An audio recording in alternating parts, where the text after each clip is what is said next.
Hey guys, how's it going today? So, I'm all settled in my new place, and I finally got all my figures unpacked, so we're going to go ahead and get my next review going, and the next one on the list is Masterpiece Grimlock.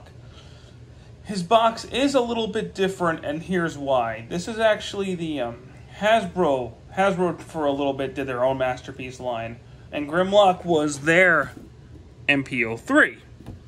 He's actually supposed to be MPO8 in the Takara line, so that's why I'm reviewing him now.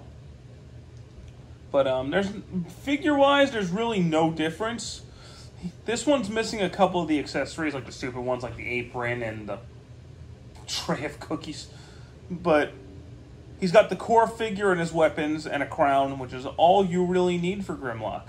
So that's why I elected to get this version. It's the only one of the American Masterpiece line I have, not counting MPO1.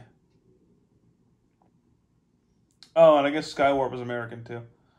He's the only one I got in the American Masterpiece line, when they actually released them as Masterpieces. But anyway, here's the figure itself. He's a dinosaur, which really goes against being a robot in disguise, but that's a comment for another day. So here we got our boy Grimlock. And he looks really cool. He looks like Grimlock. He's got some gimmicks in this mode, like all of his fingers are individually articulated, which is pretty cool.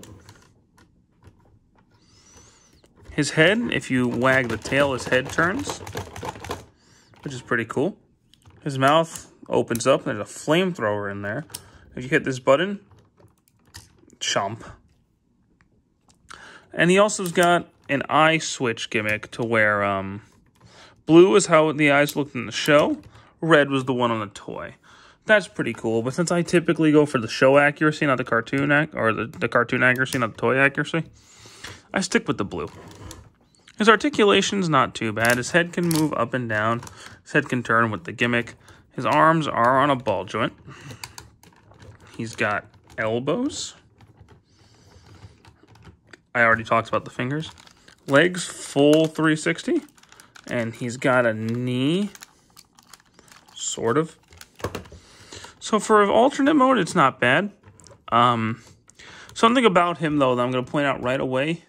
He is not really in scale. He's supposed to be a big dude.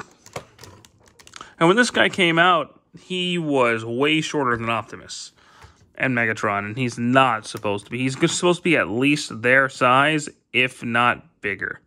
So, he fits better in scale like MP10. But they need to do a redo of Grimlock. I mean, don't get me wrong, I think this figure is good.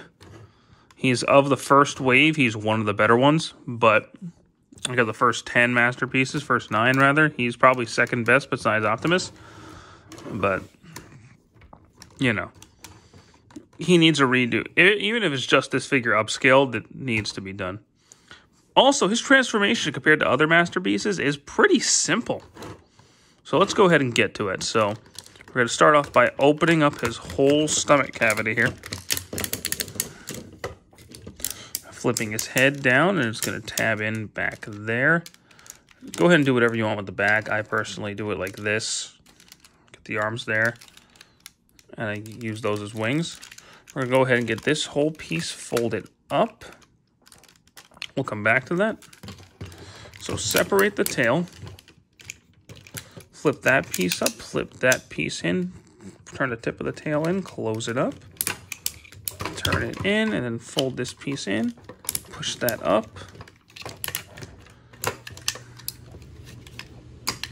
We'll go ahead and do that on both sides here.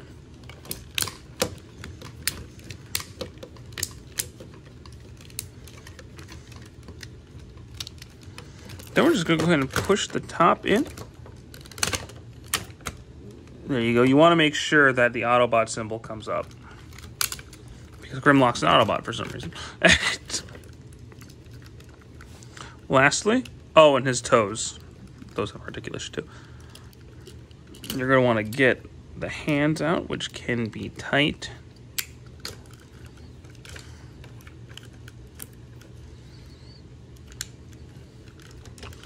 And there you go, Masterpiece Grimlock. And I still think, as a figure, he still looks really good.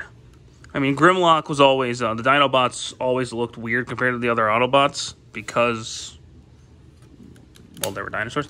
But he still fits in really well with the current Masterpiece aesthetic, given his design. His design between the show and the cartoon, or between the show and the cartoon, between the toy and the cartoon, wasn't actually that different.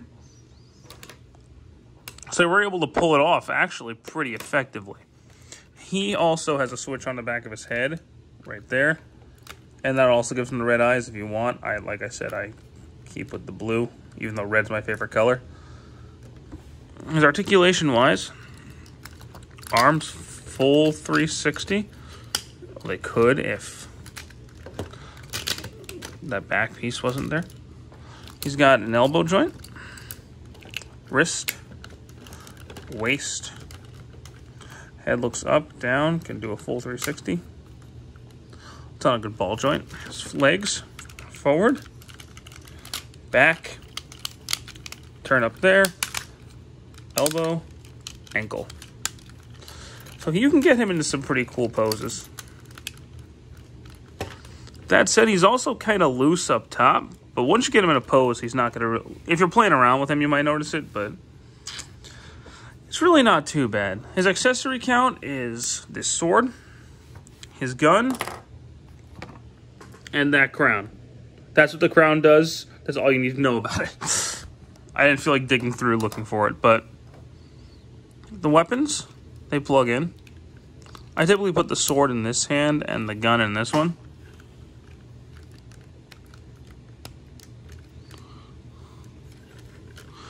And there's a button back there.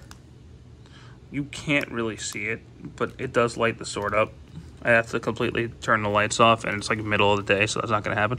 But he has a light up feature in that arm, and it works on both weapons, which is kind of cool, but it's also really dull. And not a super fan of that gimmick, but you know, it is what it is. This is probably the shortest Masterpiece review I've ever had to do. My only really complaint with this guy is that he's too small. Other than that, he's a good figure. He's actually a very good figure. Of the first, he's my second favorite of the Masterpiece we've done so far, besides MPL 1. But I keep him in my display more because he's the only Grimlock available in the Masterpiece line. There are third-party ones, but I don't really do the whole third-party thing. That's just me. So I think he's still, to this day, a very solid figure. Excuse my yawning. If you're completing the Masterpiece line, he's good. If you're a Grimlock fan, he's good. Just as a transforming dinosaur toy, I think he's great. He gets a good couple thumbs up from me. He's a very well done figure. I want to thank you guys so much for watching this review, and I hope you have a great rest of your day. Take care.